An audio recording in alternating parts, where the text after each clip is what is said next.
बिस्मिल्लाहिर्रहमानिर्रहीम। मेज़बानी के आदाब।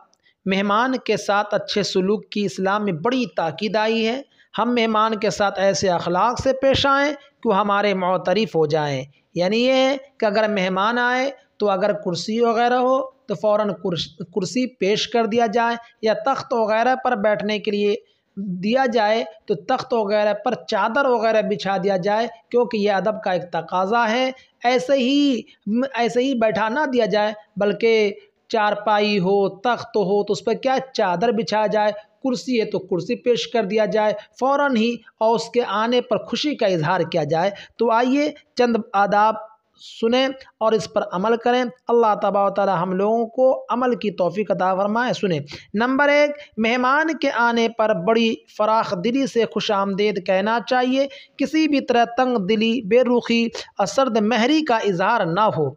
नंबर 2, मेहमान के आने के बाद उसके घर, ख़ानदान, रिश्तेदारों और सफ़र की खैर व खैरियत मालूम करनी चाहिए। नंबर 3, मेहमान के आते ही उसकी इंसानी ज़रूरतों का एहसास होना चाहिए। मसलन रफ़्क़ हाजत से मुताल्लिक़ पूछा जाए, मुँह हाथ धोने का इंतज़ाम किया जाए, और अगर हो सके तो गुस्ल का भी इंतज़ाम कर दिया जाए।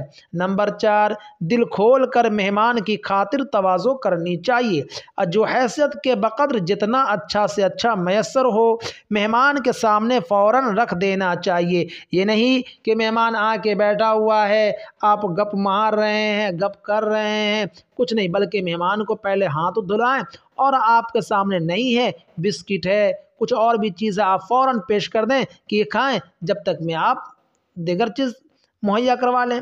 नंबर 5, खाने के लिए ये ना पूछा जाए कि आपके लिए खाना लाऊं, बल्कि घर में जो पका हुआ हो ला कर सामने रख दिया जाए। हाँ, अगर वक्त मिल जाए और खाने का उम्दा बंदोबस्त कर दिया जाए तो बेहतर है। अगर आप मेहमान से पूछें खाना लाऊं या आप खाना खाएंगे, तो मेहमान को अगर भूख भी हो तो मेहमान बेचारे कहेंगे क्या भाई नहीं खाना मत लाओ।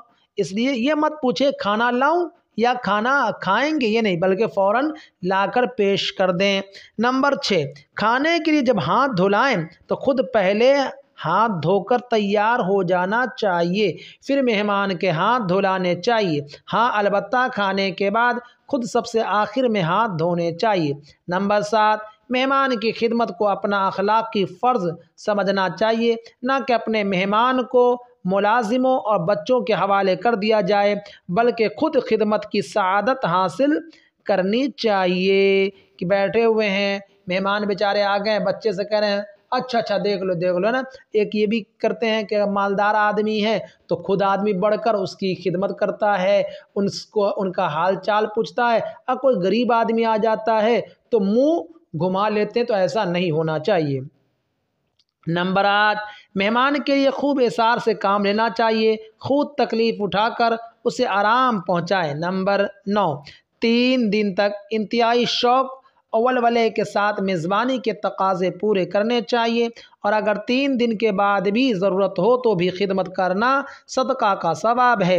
और 3 दिन में पहला दिन खुसूसी खातिर मुदारात का है, बाकी 2 दिनों में खुसूसी एहतिमाम ना हो तो मुज़ायक़ा नहीं।